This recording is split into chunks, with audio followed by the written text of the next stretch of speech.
Now here's the details. The much-awaited Pilikula Regional Science Centre, which was constructed at a cost of 11.5 crores, will commence functioning from next month.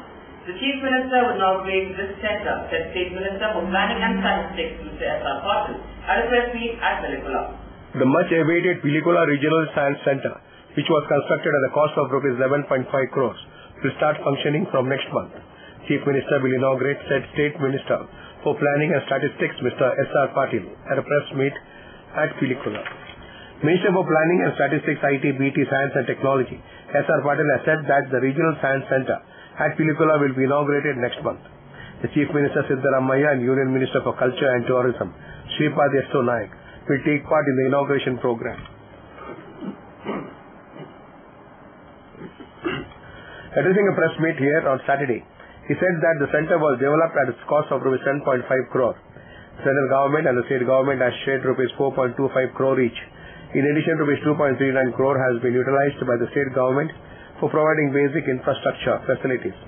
It is an attempt to popularize pure science among students.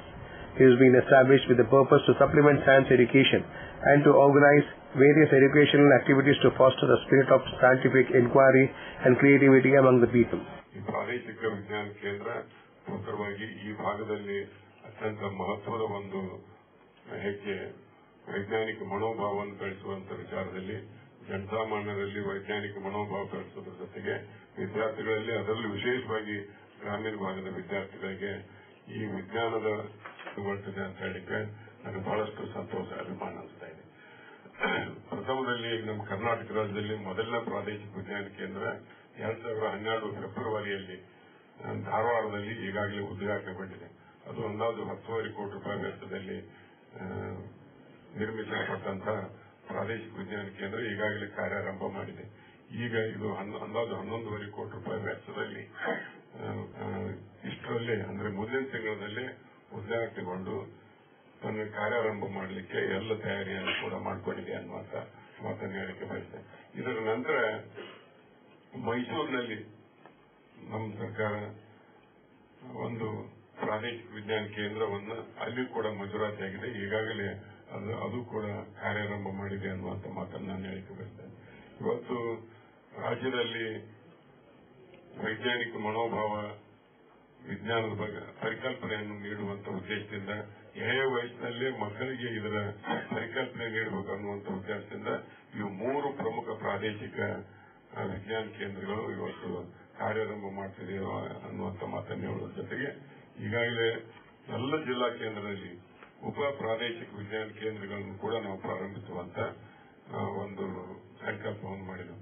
ಈಗಾಗಲೇ 10 ಜಿಲ್ಲೆಗಳ ಹೆಸರಲ್ಲಿ ಉಪ ಪ್ರಾದೇಶಿಕ ವಿಜ್ಞಾನ ಕೇಂದ್ರಗಳನ್ನು ಪ್ರಾರಂಭಿಸುವಂತ ವಿಚಾರ ನಮ್ಮ ಸರ್ಕಾರಕ್ಕಿದ್ದಂತ ಸಂದರ್ಭದಲ್ಲಿ ಕೇಂದ್ರ ಸರ್ಕಾರ ಅದಕ್ಕೆ ಅರ್ಧದಷ್ಟು ಹಣ ಕೊಡಲಿಕ್ಕೆ ನಿರಾಕರಿಸಿದ್ರಿಂದ ಶ್ರೀಮಾನ್ ಸಿದ್ದರಾಮಯ್ಯ ನೇತೃತ್ವದ ಸರ್ಕಾರ 3.6 ಅಂದ್ರೆ 3,60,00,000 ವೆಚ್ಚದಲ್ಲಿ ಪ್ರತಿಯೊಂದು ಉಪ ಪ್ರಾದೇಶಿಕ ವಿಜ್ಞಾನ ಕೇಂದ್ರವನ್ನು ನಾವು ನಮ್ಮ ವೆಚ್ಚದಲ್ಲಿ ರಾಜ್ಯ ಸರ್ಕಾರ ತನ್ನ ವೆಚ್ಚದಲ್ಲೇ ಪ್ರತಿ ಜಿಲ್ಲೆಯಲ್ಲಿ ಕೂಡ ಪ್ರಾರಂಭಿಸುವಂತ ಒಂದು ವಿಚಾರವನ್ನಾಯಿತು.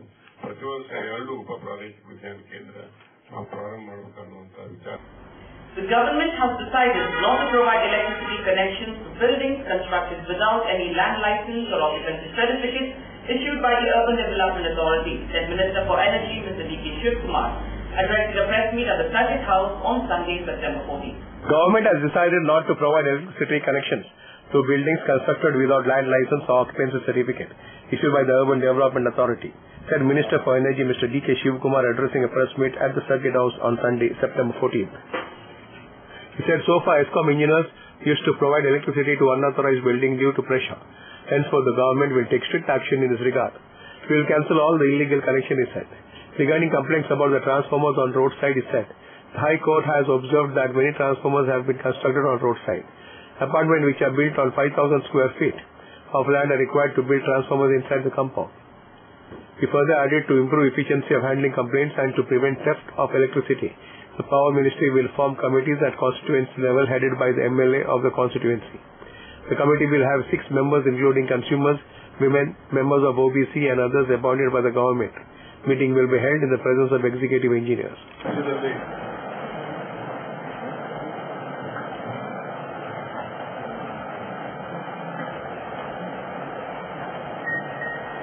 ಅರ್ಬನ್ ಡೆವಲಪ್ಮೆಂಟ್ ಇಲಾಖೆ ವತಿಯಿಂದ ಪ್ಲಾನ್ ಸ್ಯಾಂಕ್ಷನ್ ಸೇರ್ಕೊಳ್ಳದೆ ಆಕ್ಯುಪೆನ್ಸಿ ಸರ್ಟಿಫಿಕೇಟ್ ಇದೆ.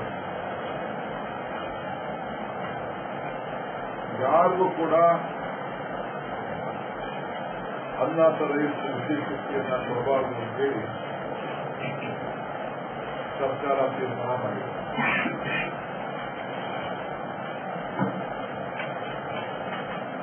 ಯಾಕೆಂದ್ರೆ ನಮಗೆ ಹೈಕೋರ್ಟ್ ಇಂದ ಈ ರಸ್ತೆಗೆ ಟ್ರಾನ್ಸ್ಫಾರ್ಮರ್ ತೆಗಿಬೇಕು ಅನ್ನೋ ಅನೇಕ ಸೂಚನೆಗಳು ಕೂಡ ಬಂದಿವೆ. ಈ ಮಧ್ಯದಲ್ಲಿ ಎಷ್ಟೋ ಅಪಾರ್ಟ್ಮೆಂಟ್ಸ್ ಕಟ್ಟಿದಂಥವು 5,000 ಮೇಲೆ ಇರುವಂತಹ ಜಾಗದವರೆಲ್ಲ ಅವ್ರ ಮನೆ ಒಳಗಡೆ ಟ್ರಾನ್ಸ್ಫಾರ್ಮರ್ಗಳನ್ನ ಹಾಕೊಳ್ಬೇಕು ಕೂಡ ಒಂದು ನಿಯಮ ಇದೆ. ಕೆಲವು ಕಡೆ 5,000 ಇದೆ, ಕೆಲವು ಕಡೆ 8,000 ಇದೆ. ಅದು ಒಂದು ಟ್ರಾನ್ಸ್ಫಾರ್ಮರ್ಗಳನ್ನ ಆದಷ್ಟು ನಾವು ಈಗಿಂದಲೇ ರಸ್ತೆಯಲ್ಲಿ ಹಾಕೋದನ್ನ ತಪ್ಪಿಸಬೇಕು. ಎರಡನೇದು ಇಲ್ಲಿಗಲ್ ಕನೆಕ್ಷನ್ಸ್ ಯಾವುದೋ ಜಾಗದಲ್ಲಿ ನಾವು ಕನೆಕ್ಷನ್ ಕೊಡಬೇಕು. ಅರ್ಬನ್ ಡಿಪಾರ್ಟ್ಮೆಂಟ್ ಲೈಸೆನ್ಸ್ ಇದೆ, ಆಕ್ಯುಪೆನ್ಸಿ ಇದೆ, ಆಕ್ಯುಪೆನ್ಸಿ ಸರ್ಟಿಫಿಕೇಟ್ ಇದೆ, ಫೈನಲ್ ವಿದ್ಯುತ್ ಶಕ್ತಿಗಳು ಬೇಡ ಅನ್ನೋದು ಅರ್ಬನ್ ಡೆವಲಪ್ಮೆಂಟ್ ಡಿಪಾರ್ಟ್ಮೆಂಟ್ ಅಭಿಪ್ರಾಯ ಕೂಡ ಆಗಿತ್ತು. ಸೊ ಅದಕ್ಕೆ ನಾವು ಅವ್ರಿಗೆ ಸಮ್ಮತವನ್ನು ವ್ಯಕ್ತಪಡಿಸಿ ನಾವು ಇಡೀ ರಾಜ್ಯಕ್ಕೆ ನಮ್ಮ ಎಲ್ಲ ಎಡಬ್ಲ್ಯೂಗೆ ಎಕ್ಸಿಕ್ಯೂಟಿವ್ಗೆ ನಾವು ಸೂಚನೆಯನ್ನ ಕೊಟ್ಟಿದ್ದೇವೆ. ಯಾರು ಅದನ್ನ ಪಾಲನೆ ಮಾಡುವುದಿಲ್ಲ ಇಂಜಿನಿಯರ್ ದಯವಿಟ್ಟು ಹೇಳಲು ರೆಸ್ಪಾನ್ಸಿಬಲ್ ಇಲಾಖೆ ಬಹಳ ಶಿಸ್ತಿನಿಂದ ನಡಿಬೇಕಾಗ್ತದೆ. ಸೊ ಆ ರೀತಿ ದಾಖಲೆ ಇಲ್ಲದೆ ಸರಾಸರಿಯಲ್ಲಿ ವಿದ್ಯುತ್ ಶಕ್ತಿ ಕೊಡುವಂಥದ್ದು, ವಸ್ತುಗಳನ್ನು ಕೊಡುವಂಥದ್ದು ಮುಂದಕ್ಕೆ ಸಾಧ್ಯ ಇದೆ. Number 1. Number 2, help line 24/7 help line. So ಎಲ್ಲ ಹೆಸ್ಕಾಮ್ಸ್ ಅಲ್ಲೂ ಕೂಡ ಕಡ್ಡಾಯವಾಗಿ ನೀವು ಪ್ರಾರಂಭ ಮಾಡಬೇಕು. ಸೊ ಎಲ್ಲ ಕಡೆ ಕೂಡ ಒಂದು ಸಬ್ ಡಿವಿಷನ್ ಲೆವೆಲಲ್ಲಿ ವಾಹನ ಇಟ್ಟು ಕೂಡಲೇ ಅದನ್ನ ಗ್ರಾಹಕರ ಅಟೆಂಡ್ ಮಾಡಬೇಕು ಅಂತೇಳಿ ಈಗಾಗಲೇ ನಾವು ಹೆಲ್ಪ್ ಲೈನ್ ಪ್ರಾರಂಭ ಮಾಡಿ ಜನರಿಗೆ ಸೇವೆಯನ್ನು ಗಮನದಲ್ಲಿಟ್ಟು ಈ ಕಾರ್ಯಕ್ರಮವನ್ನು ಅವರಿಗೆ ಸೂಚಿಸಿದ್ದೇವೆ. ಬೆಂಗಳೂರಿನಲ್ಲಿ ಬಹಳ ಯಶಸ್ವಿಯಾಗಿ ಪ್ರಾರಂಭ ಆಗಿದೆ. ಎಲ್ಲ ರಾಜ್ಯದ ಎಲ್ಲ ಕಡೆ ಕೂಡ ಈ ಕನ್ಸ್ಯೂಮರ್ ಕಂಪ್ಲೇಂಟ್ ಅನ್ನು ಅಟೆಂಡ್ ಮಾಡಲಿಕ್ಕೆ ಎಲ್ಲ ವರ್ಗದ ಅಟೆಂಡ್ ಮಾಡಲಿಕ್ಕೆ ನಾವು ಸೂಚನೆಯನ್ನ ಕೊಟ್ಟಿದ್ದೇವೆ. Hi, this is John Abraham and you're watching Coastal Times. ಇವ್ರ ಹೆಸರು ಪುಟ್ಟುಸ್ವಾಮಿ. ಮಗನ ಸ್ಕೂಲ್ ಫೀಸ್ಗೆ ಹಣ ಎಲ್ಲಿಂದ ಒಟ್ಟು ಮಾಡೋದು ಅಂತ ಟೆನ್ಷನ್. ಕೊನೆಗೆ ಪರಿಹಾರ ಅವ್ರ ಮನೇಲೇ ಇತ್ತು. ಭದ್ರವಾಗಿಟ್ಟಿರೋ ಚಿನ್ನವನ್ನ ಸರಿಯಾದ ಜಾಗದಲ್ಲಿ ಸರಿಯಾದ ಸಮಯದಲ್ಲಿ ಉಪಯೋಗಿಸಿದ್ರು. ಕರ್ನಾಟಕ ಬ್ಯಾಂಕ್ ನ ಚಿನ್ನಾಭರಣಗಳ ಸಾಲದ ಮೇಲೆ ಕಡಿಮೆ ಬಡ್ಡಿ ದರ, ಚಿನ್ನದ ಮೇಲೆ ಅಧಿಕ ಸಾಲ, ಕ್ಷಿಪ್ರ ಮಂಜೂರಾತಿ. ಇಷ್ಟೇ ಅಲ್ಲ, ಪಡೆಯಿರಿ ಚಿನ್ನಾಭರಣಗಳ ಮೇಲೆ ಕೃಷಿ ಸಾಲ ವಿಶೇಷ ರಿಯಾಯಿತಿ ಬಡ್ಡಿ ದರದಲ್ಲಿ. ಈಗ ಥ್ಯಾಂಕ್ಸ್ ಹೇಳ್ತಿದ್ದಾರೆ ಪುಟ್ಟುಸ್ವಾಮಿ ಕರ್ನಾಟಕ ಬ್ಯಾಂಕ್ಗೆ. ಕರ್ನಾಟಕ ಬ್ಯಾಂಕ್ ನಿಮ್ಮ ಕುಟುಂಬದ ಬ್ಯಾಂಕ್, ಭಾರತದಾದ್ಯಂತ. 18th February 1924, a day started to create history and wave in the banking industry. Karnataka Bank was born. Many prominent personalities served as directors, but Mr. Suryanarayan Adiga ruled successfully for several years. The whole family bank was declared as one of the most customer-friendly banks by Consumer Forum and the Ministry of Customer Affairs. Over 464 plus branches, 8 regional offices, over 200 plus ATMs and over 4,500 plus dedicated staff offers the best rate of interest, especially for the senior citizens. Come, let's listen to what the CEO and MD Mr. Jairam Bhatt has got to say. Karnataka Bank is your family bank.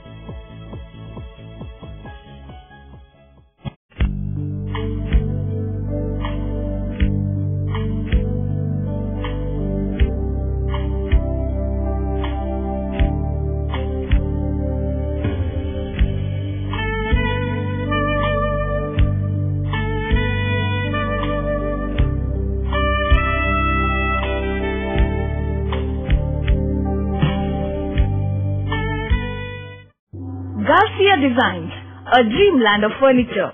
Decorate with exclusive range of furniture from Garcia. Now attractive variety of furniture with unique designs and ready to fit your living place.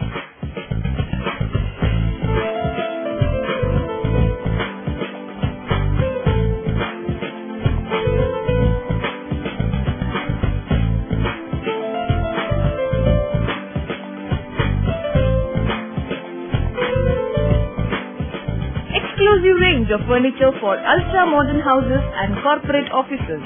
Have your dream design furniture. Get a new look in your office by exclusive range of office furniture.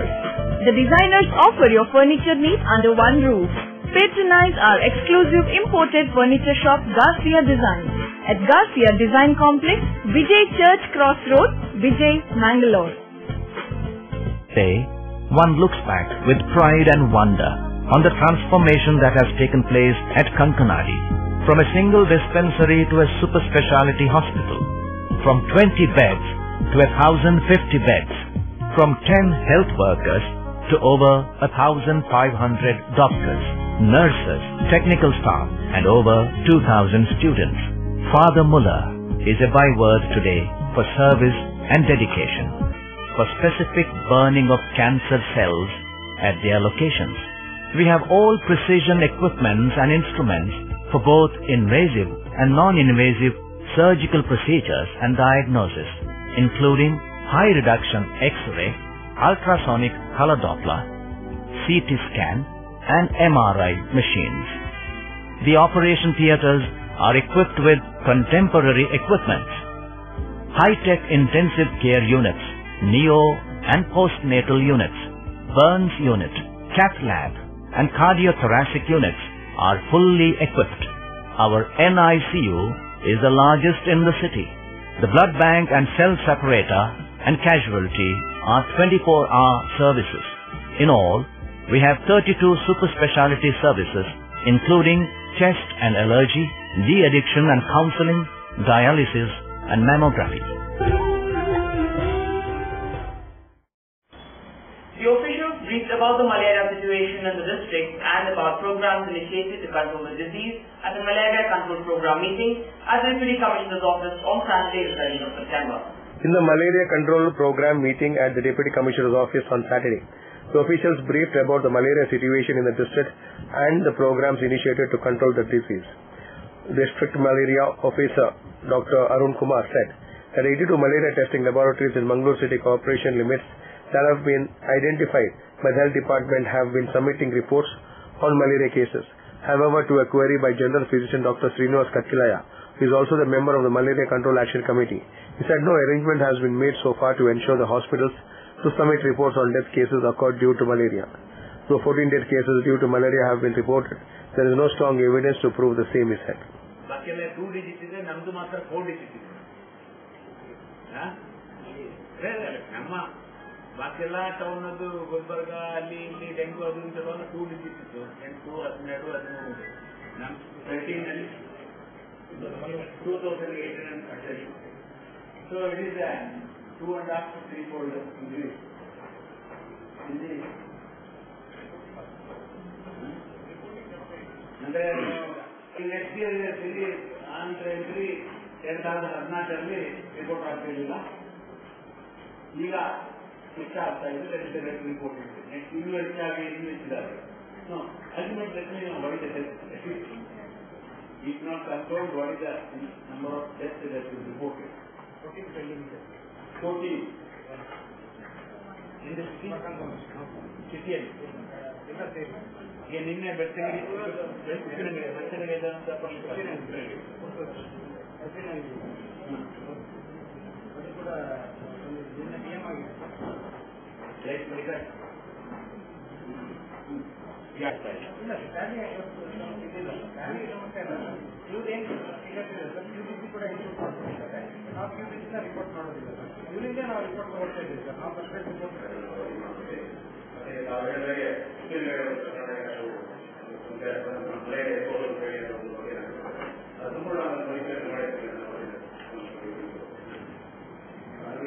ಗ್ರಾಮೀಣ ಭಾಗದಲ್ಲಿ ಮಂಗಳೂರು ಹಾಗೂ ಬಂಟ್ವಾಳ ಅಲ್ಲಿ ನಾವೀಗಾಗಲೇ ಒಂದು rapid response team ಮಾಡಿದ್ದೇವೆ ಜಿಲ್ಲಾ ಮಟ್ಟದಲ್ಲಿ ಹಾಗೆ ತಾಲೂಕು ನಮಗೆ ಸಮಸ್ಯಾತ್ಮಕ ವಲಯದ ಕಡೆಗಳಲ್ಲಿ ನಮ್ಮ ತಂಡ ಭೇಟಿಯಾಗಿ Addressing the press personnel at the MRPL auditorium on Saturday the 13th of September, Chairman Mr. D.K. Sadar said that he was delighted to share that MRPL was going from strength to strength, knocking benchmarks in the Indian oil industry. AGM of MRPL, and before that we had an interaction with the officers of MRPL, a brainstorming session between the senior management team of MRPL and OMPL, and also discussion with some of the union and management staff association people, CSC employees association as well. So it was quite a busy day, right from the morning, and I'm happy that I'm with you all.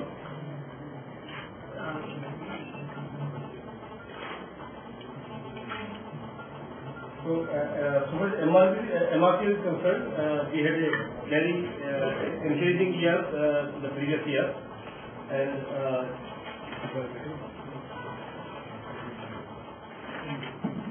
some highlights, or somebody can help me with some highlights for the year.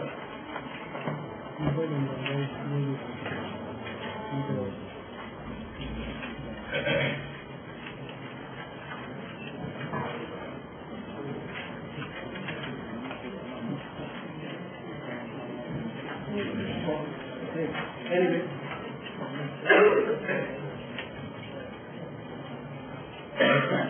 MRPL, the previous fiscal year, you must be already aware because it's not a news, it's only information now that 14.59 million tons of crude is processed, which is the highest ever in the history of MRPL. So, and similarly, the highest ever turnover of MRPL was during the current year, which is 75,226 crore rupees. The profit of MRPL during the current year was 601 crore profit after tax. This is as against the loss of 757 crore during the previous fiscal, which is 2012-13. So these are the highlights. And what we have been doing during the current year is that our first priority was that to complete phase 3 extension project of the refinery, and you will be happy to know that we have already fully commissioned the all units of phase 3 other than PP unit, the polypropylene unit. We expect I had a discussion with the management team of MRPL, and they informed me that it will be fully commissioned by December 2014, the PP unit. And once that is done, the phase 3 we would declare as fully complete. The SPM facility has already been commissioned. There is one pipeline which is yet to come, but without that pipeline also we are able to utilize the SPM, and we are receiving our food through SPM as of now. Of course, the DLCC we cannot receive through SPM, but we are receiving Suez vessel which is next to DLCC. similarly in OMPL also you will be happy to know that the OMPL all the cities have been commissioned and this happened during the last week of August, and first dispatch of the product has already gone from OMPL to the respective customers. So this is another milestone which we have achieved. So now what we are saying is that OMPL completed and MRPL phase 3 almost completed, but for 1 unit it will be completed in December. So these are the major milestones which we already achieved. Hi, this is Nisha Kothari and you are watching Coastal Time in this movie. Red Rocks India Domicile Projects presents Red Rocks Blueberry Greens Residential Layout, Airport Road, Blueberry Hills, Yeyadi. Plots start from 3.5 to 25 cents. Just 1,599 rupees per square feet onwards. Wide asphalted road for each plot, surrounded by greenery, situated at a pollution-free and quiet area. Plots as per Vastu. Contact Property Deal Marketing and Project Management Company, Airport Road, Yeyadi, Mangalore.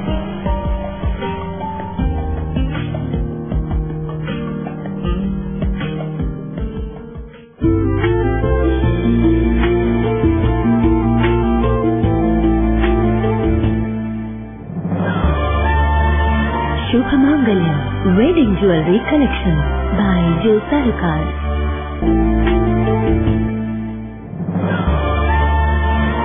Shubhamangalam Wedding Jewelry Collection by Joe Sarukar. Shubhamangalam Wedding Jewelry Collection by Joe Sarukar. ಸಹಕಾರದಿಂದ ಅಭಿವೃದ್ಧಿ ಅದೇ ನಮ್ಮ ಪರಂಪರೆ.